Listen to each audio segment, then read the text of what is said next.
Hey everybody, this is Ferg from Be Great, and I want to share with you my 13 keys to great mental healthiness. Just like you have physical exercise that builds your strength, makes you run faster, makes you more healthy, there are exercises that you can do mentally and emotionally that are going to increase your mental healthiness. So come and check them out with me now.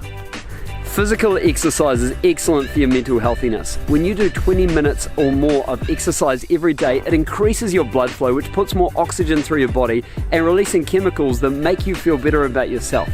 Also, it's better for your physical health, and you can combine it with other great mental healthiness activities like hanging out with friends, doing sports, or being in nature. You just need to program it in every day. It could be gardening, it could be going for a walk on your break, on your lunch break at work.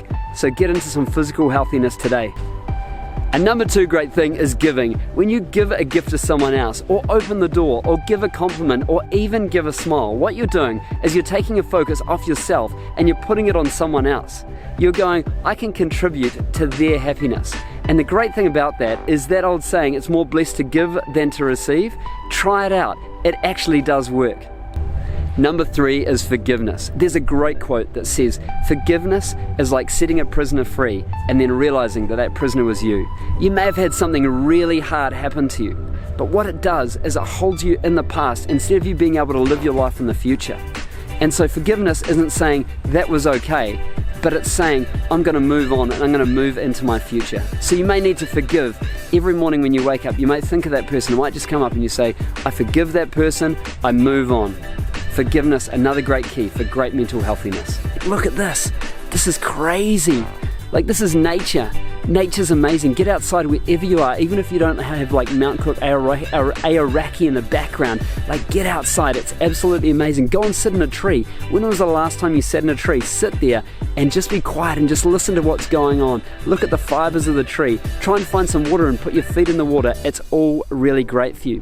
Another great key for mental healthiness is guarding the input.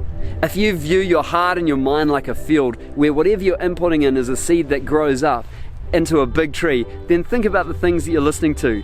Is it gossip? Is it songs that just talk about relationships and about being down all the time? Is it, influence that says you've got to be able to have this and do that to be able to be happy?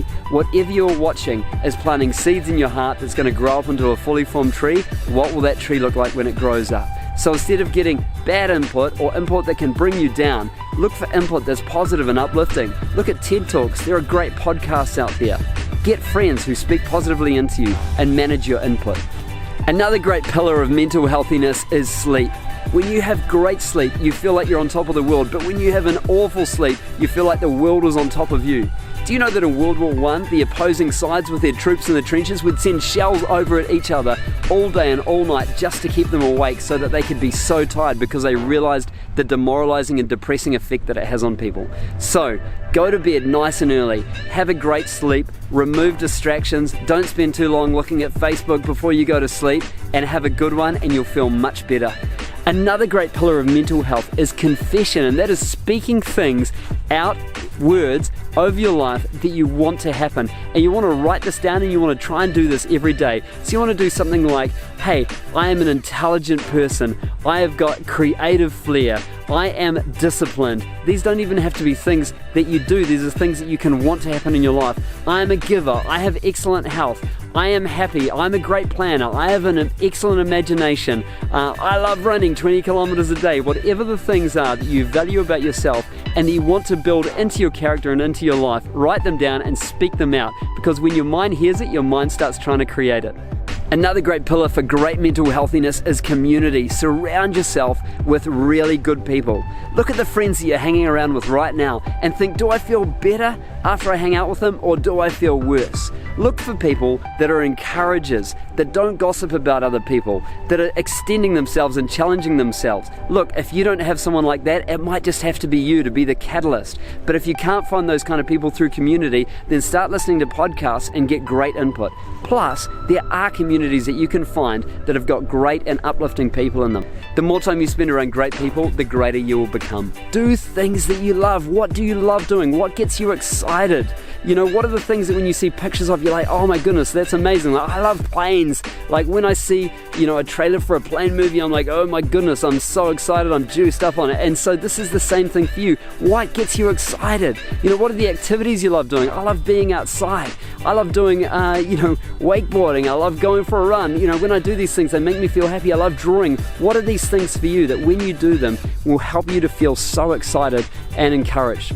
Another great one is thankfulness equals happiness. When you think of all the things that you have to be thankful for, you're looking at what you do have and what is going well instead of what you don't have and what is going wrong. And the great thing about that is it makes you feel empowered. But what we've got to do is we've got to retrain our minds to be able to do that. So I challenge you, when you wake up in the morning and before you go to bed at night, think of 10 things that there are for you to be thankful for. Now, facing fears is a really important part to great mental healthiness. There's an acronym for fear that is false evidence appearing real. That is that most of the things that you're afraid of will never happen. And so what you do with your fears is, instead of calling them like fears, call them an obstacle. And you get past obstacles in your life. And what you do with your obstacles is you figure out how to get past them. So find somebody who's overcome these same fears and learn from them. This is usually through a book. There are probably lots of YouTube videos on this, because when you can find your obstacle and overcome it, you will move on to your next thing and you will have overcome that fear, which is so great.